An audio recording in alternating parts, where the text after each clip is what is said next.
I want to say something very important to the LGUs. LGUs refers to the local government units. We are in a critical time.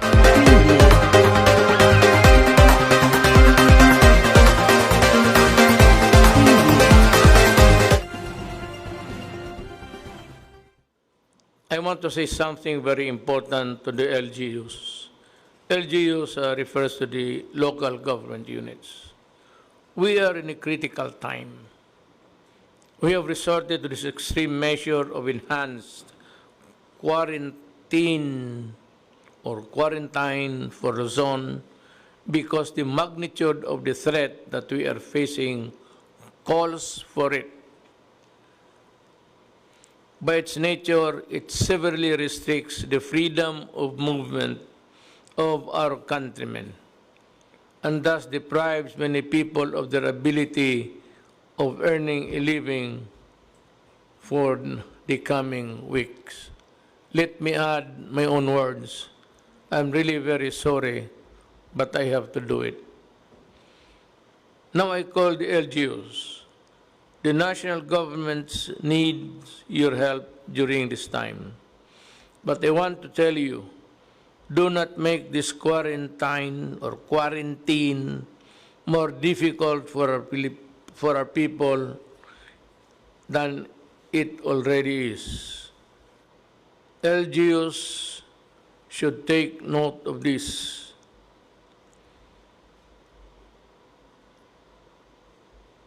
That at this time, let us make ourselves clear that we are not separate from a republic or from each other. There is only one republic here, the Republic of the Philippines, and therefore you should abide by the directives of the national government when it sets abide by the directives of the whole for the good of the country and the protocols observed during the time of the lockdown. Let me add that at this time, I do not think it is just a quarantine or quarantine. I think that we are already in the stage of a lockdown, simply because the contagion continues to take its toll in the countryside. I know you have the mandate to deal with the emergencies affecting your localities. I was a mayor myself, in case you have forgotten. But this is an emergency of national proportions, and therefore it is the national government that should call the shots. The national government body in charge of laying down the standards for the quarantine is the IATF, or the Interagency Task Force for the Management of Emerging Infectious Diseases. Let me be clear to everyone.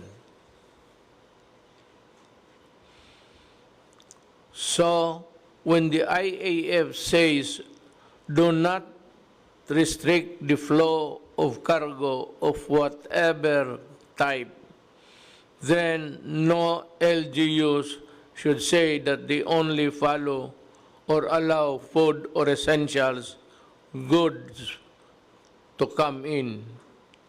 You are setting already your standards and making this quarantine more difficult for all. I am ordering all LGUs that are doing this to stand down and to abide by the directives of the IATF, the task force, not mine, but the task force, and those issued by the Office of the President, and to make sure that what the IATF say should be closed is closed, and those that should be open stay open. You know the only reason why you can impose these quarantine restrictions and impose it on everyone passing your areas is because the national government is allowing you to do so. But if you go beyond the standards that we have set, you are abusing your authority, and you know that it can lead to administrative cases or even worse unless you stop what you are doing and completely, fully. Criminal cases cannot be far behind. I am therefore directing the DILG and DOJ to closely monitor the compliance of LGUs in the directives of the office, and to file the necessary cases against the wayward officials. You know, let me be just sundin na lang natin. Total, para man ito sa lahat. Do not try to overdo things or think that you can do what you want to do, because that is not allowed. We, move in one direction, in one unison, precisely to place the contagion in control for the better health of our Filipino, our countrymen. Wala namang gusto nito eh. And we do not want to be lording it over your local governments, because we do not want to do that. I do not want to do that. That's an added task. Ayaw na ayaw ko yan, pero wala tayong magawa. Sundin lang natin. Ang ibig sabihin, wag kang magbiyahe ng sarili mo, sa Tagalog ba.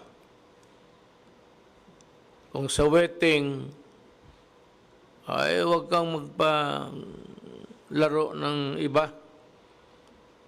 Wag kang magbiyahe. Isa lang, sa gobyerno lang. Pero ako sa wedding, alam ko hindi niyo sinusunod. Well, there will always be a time for that. In the coming days, we will need the help of the LGUs more and more. So I want to make this clear early on. Let us work together to implement this quarantine, and it should all begin with the LGUs making sure that your actions are consistent with the national directive. To do otherwise would sow confusion. All over the world there is confusion and chaos already because of these lockdowns. We are not the only ones into it. All countries of the world, as a matter of fact, are doing it. And that is why it adds more trouble than what is already there that we can handle. We are not alone, but let our country lead the way in imposing a lockdown and strict enough to effectively kill COVID-19. Liberal enough so that our people will not die of hunger, and orderly enough so that our country will not be driven towards chaos during these difficult times. Problema kasi nito, COVID-19 is passable sa tao lang. It's contact. Yung handshake o yung just maybe rubbing each other's elbow. We have to look for further and think of the economic survival of the country even after the crisis is over. Alam mo, sa totoo lang, importante lang malaman ninyo. We are imposing the social distance. Kasi nga, ang transmittal, tao lang ang pwedeng magbigay ng sakit na yan sa iyo. Hindi, walang ibang bagay. Tao ang magbigay sa iyo ng sakit na yan. So, iwasan mo ang kapwa mo tao. Pag magdating yung nagpautang sa iyo, magtago ka na ng gusto. Okay yan. Sabihin niya na nagtatago-tago ka. Gusto kong bumayad, si COVID ang ayaw. Yung stranded, we will try to help you. Your Air Force and your Army will help you wherever you are. Kung wala ka nang mauwian, kung wala na kayong matulugan, I am asking the military commanders of the different camps all over the country that you can go there and ask for accommodation at pagkain. And they will, they would only be too willing to help you. Yan ang ating army at police. Bigyan kayo pagkain at tulugan. And in the meantime, they will try to communicate the authorities in Manila to, we will try to, anyway, makukuha ko kayo. That is a very terrible thing. You know, as a matter of fact, it would have been very cruel for you to drive away, lalo na yung mga bata nagbakasyon, tapos walang mauwian, walang tatanggap. My heart bleeds for them. Hindi mo malaman na kung saan ka pupunta. Pilipino ka naman, pero wala namang tatanggap sa iyo. To me, I can understand your refusal.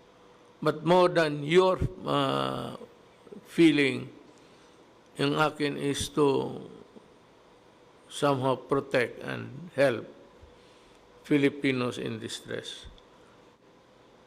As your president, I am now invoking the sanctity of my oath of office to help people and my countrymen. To all NGOs, let us move forward together with one accord. Implement the lockdowns and save our people from the dreaded disease once and for all. Ang pinakan remedyo dito is just to magkalayo kayo. Ngayon, kung yung bahay ninyo sa bukid maliliit, dikit-dikit kayo, sabayan na lang rin natin ng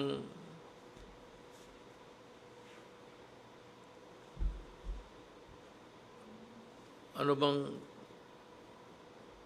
prayer, dasal.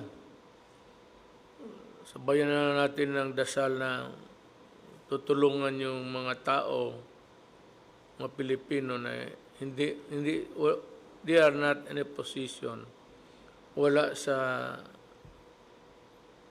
kanilang kakayahan na magsunod ng mga social standing. Better still, just keep your distance from strangers or friends, just so na maputol yung contamination from A to B, B to C. Kung kay D, putulin natin doon. Yun ang maganda. So it's actually the social intercourse that is bad at this time. I hope you can understand us at maintindihan rin ninyo kung ano ang ginagawa namin. Maraming salamat.